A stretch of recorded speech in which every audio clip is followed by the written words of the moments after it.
Committee? You're On. good. Try again. You're good now. I'm on, okay.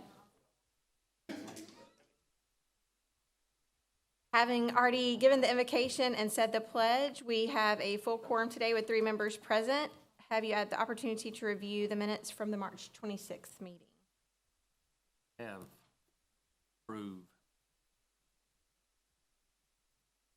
Do we have any changes to today's agenda? Ready for your approval, Madam Chair. Thank you. We will move forward as is.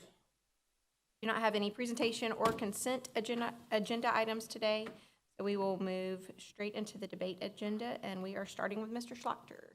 I'm going to ask Ms. Hall to come up and present this first license, who's off celebrating her birthday yesterday. Oh, happy birthday. You. Nice. 28 or 29? 48. I'm very proud of how old I am. I have no problem with it. Fakuro Izakaya, Inc., doing business as Fakuro Bar and Sushi, has applied for an alcoholic beverage license for on-premise beer, wine, and distilled spirits from 5100 Washington Road. Mr. Lee has provided all the required information and posted, and we recommend it. There's no known opposition.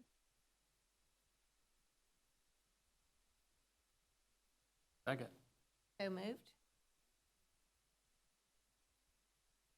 Next one we have for you is a easement encroachment agreement for 633 Crown Point Drive.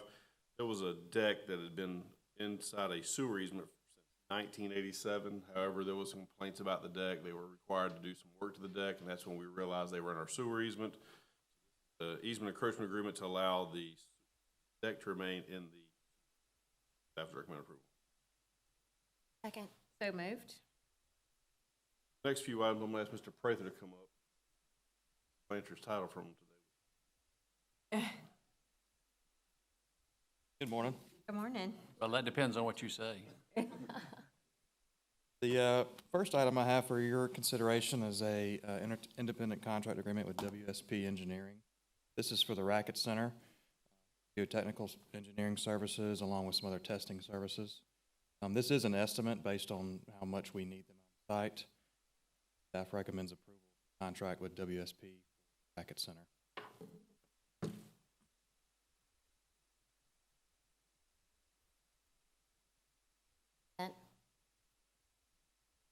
Second.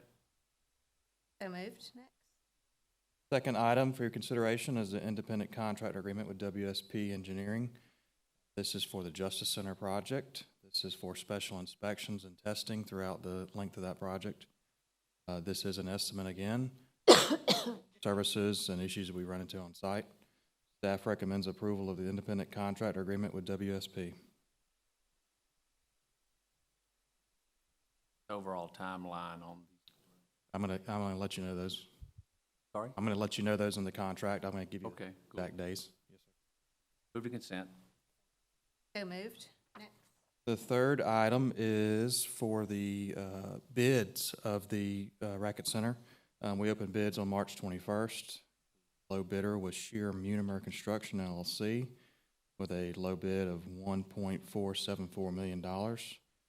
As you know, this is at the Petersburg Racket Club. It contains 10 pickleball courts, lighting, and improvements around the parking lots.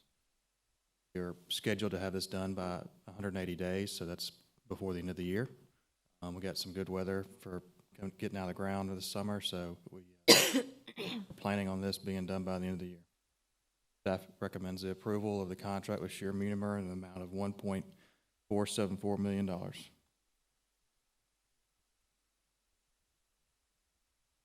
Second, with a question, the Racket Center and Columbia County Racket Center are the same thing, correct? Yes, ma'am. Okay. The official name's Columbia County Racket Center. So moved. Thank you. The fourth item I have for you is the construction contract for the Justice Center additions and renovations. We've been working on this project for some time. We pre-qualified contractors and met with them regularly. We then advertised to those pre-qualified contractors. The low bid and most responsive was R.W. Allen. You will notice that we did accept an alternate also for this. Total contract amount that I'm asking for approval today is $25,387,000. You'll also notice the construction timeline of 780 days. That will put us out to about July of 2026. The multi-phase project, so we build additions and then renovate the inside.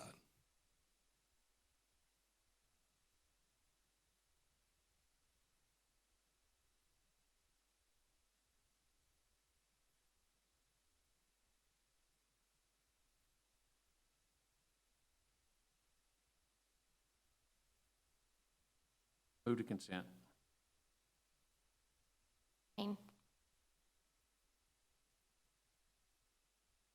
And the last item I have for your consideration is change order 2 with Duckworth Development for the market.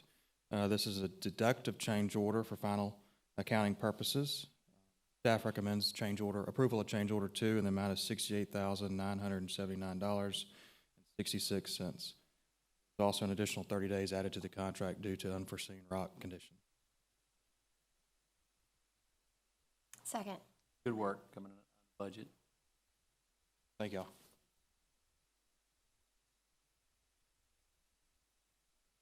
Mr. Gordon. Morning, thank you. First item I have for you today is a bid for a contract with Southern Champion for reuse water at our Crawford Creek water treatment plant. This is a rebid. We bid it out the first time, and it came in well over budget. Our engineer was convinced that that was an anomaly, and we should try to get some more bidders and rebid the project. So this is a rebid. We currently use about 40,000 average gallons a day of potable water from our drinking water plant to wash down our headworks, our orbital basins, knock down foam at our clarifiers, belt presses, those kind of process items at the plant. And this will be using the water off the effluent at the plant. So it'll help improve capacity at our water treatment plant, and it'll also save us money by doing these items. And the low bidder was Southern Champion on this project for $718,434, and we'll be paying for this out of our general operating fund. And the project includes all piping, pressure tanks, pumps, controls for the reuse system, and staff recommends approval of the bid.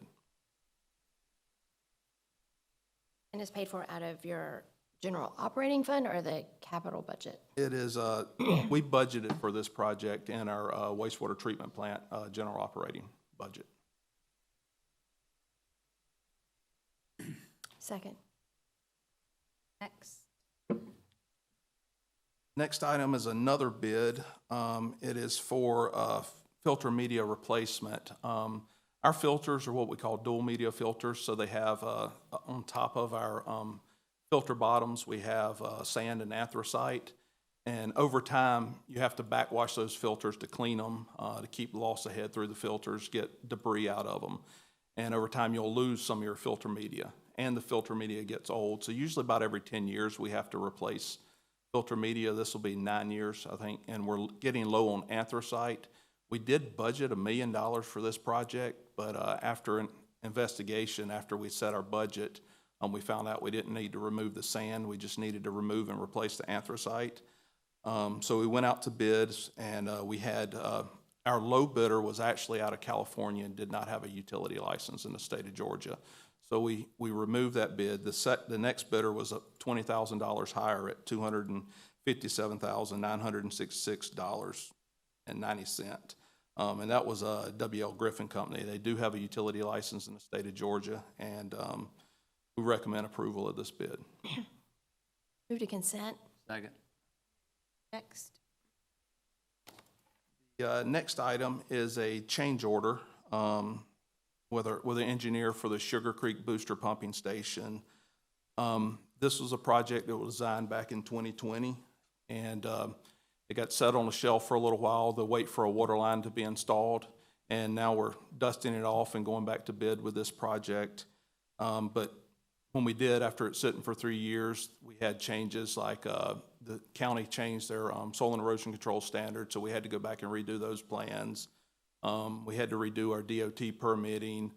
The job was originally planned before the Lewiston Road project was done. Now that it's in, we had to go resurvey that whole area. There were things that were different on the plans that we anticipated or locations, so we found fiber, phone, gas, so we had to redesign that end. There were some site changes.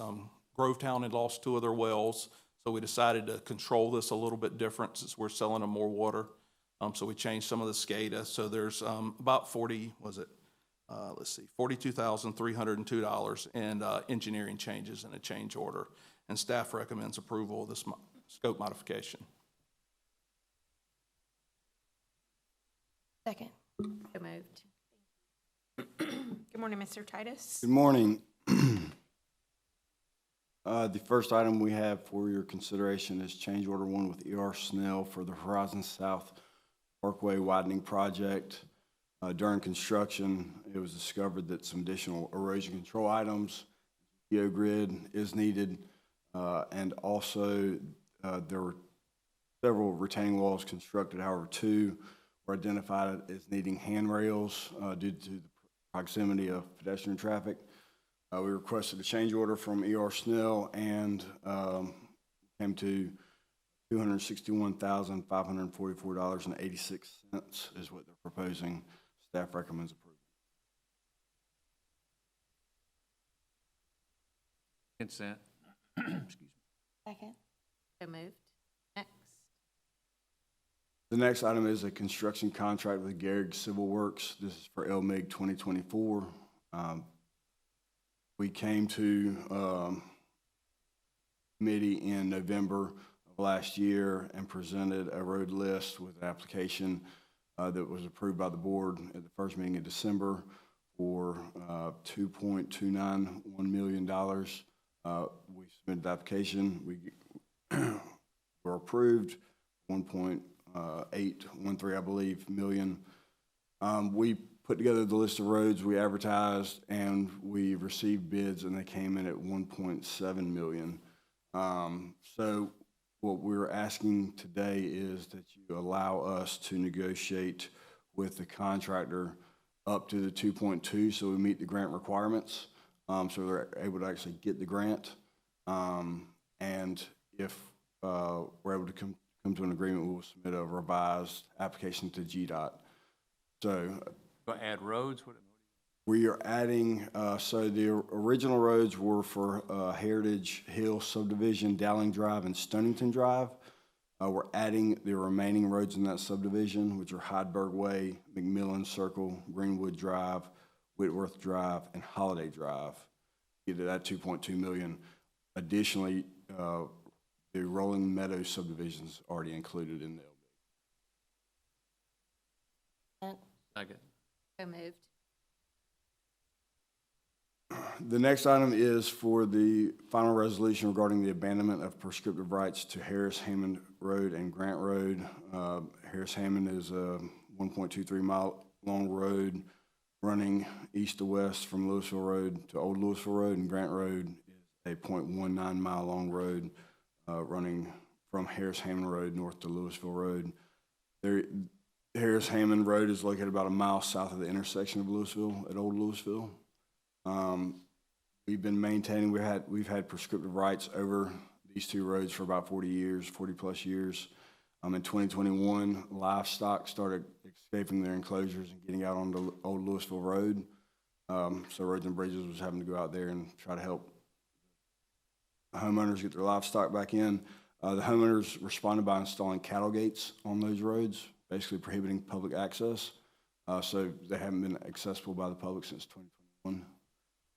So in the first commission meeting of this month, the board approved the initial resolution for the abandonment of these 2 roads. That was followed by a 2-week advertising period in the Augusta Chronicle as required by code. With your permission, before you vote on this, we'd like to have a public hearing.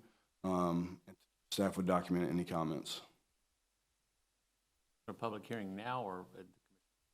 Now, Now, okay. So we'll open up now for a public hearing on this. Public? Being none, we'll close the public hearing. thank you. Staff recommends approval of the final resolution. Move to consent. Second. So moved. This next item is the acceptance of easements for Furious Ferry, from Furious Ferry Properties LLC and KD Developments LLC. This is for the development just south of Evans Locks Road on Furious Ferry Road. It's for permanent utility easements 1 and 2. Staff recommends approval. The 1-year warranty contingent on staff approval. Move to consent. So moved. Next item is acceptance of easements from Quan and Chong Properties LLC for the development off of Davis Road, for a permanent utility easement A. Staff recommends approval.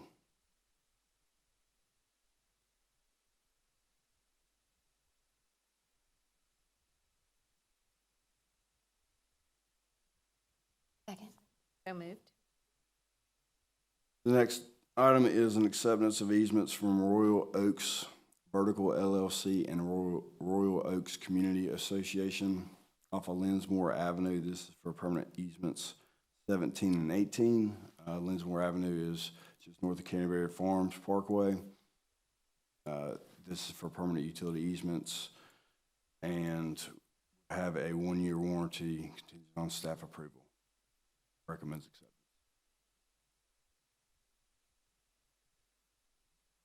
Consent. So moved. And the final item is a lighting services agreement with Georgia Power to install a safety light at Bird Road at Iris Drive. This is on an existing pole.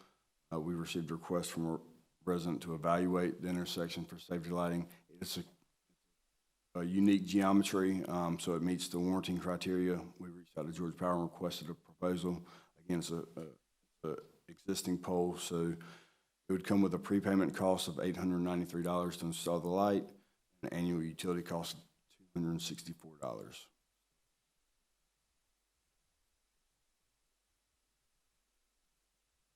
Second. So moved. Do we have any legal matters? Staff reports, Mr. Gordon? Yes, I have the year-to-date budget report and the water and sewer construction report, and I'm prepared to answer any questions you may have. I only have one, and you should know what it is. Yes, I do. Point Comfort is actually starting to look like a plan again. They have all the curb and gutter up. It is ready to be paved. They have done startup on side B, and so we're just waiting side A to finish startup. So half the plant's ready to go with the new equipment. Clarks Hill, we've been working through some issues out there. We've had issues with the bulbs failing on us, UV bulbs, which is unusual because we use those at all our wastewater plants. Ended up being a bad batch, so they've shipped new bulbs.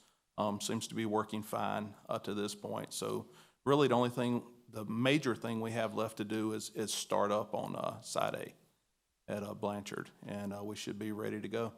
May 1st is next week. I know. Our engineers, we've been having weekly meetings with the contractor and getting them to give us a schedule because they have not done a great job of that, the whole project. So staff and our engineers spent a lot of time working with them, trying to move them forward, but they have never staffed this project as much as it needs to be. They just keep claiming they can't find enough people, but so it's been low staffed the whole time. Remaining obligation, and we'll call it even. That's right.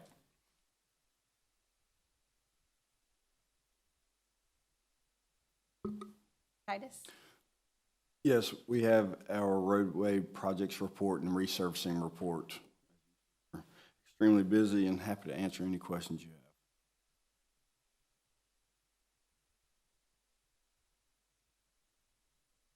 Of Evans Industrial, there's like a patch right where Southern Pines Drive. I've driven through. But it's horrendous, whatever that. Sure, so that is a function of whenever the contractor for Furious Ferry Road was hauling off of Industrial Park Boulevard, that intersection got torn up. We milled it up and resurfaced it when it was dead of the summer last year, so cars stopped on it and trucks, heavy loads stopped on it, it shoved that new asphalt. We were going to repair it, however, that's in our Tier 2 Group 3 resurfacing package that will be brought to you probably next committee meeting. Resurface that whole road.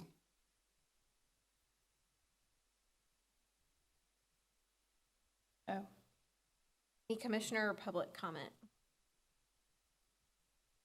A few executive session items. How would you like to proceed with I make a motion, we move. Second. So moved. Thank you. We will adjourn at 9:18.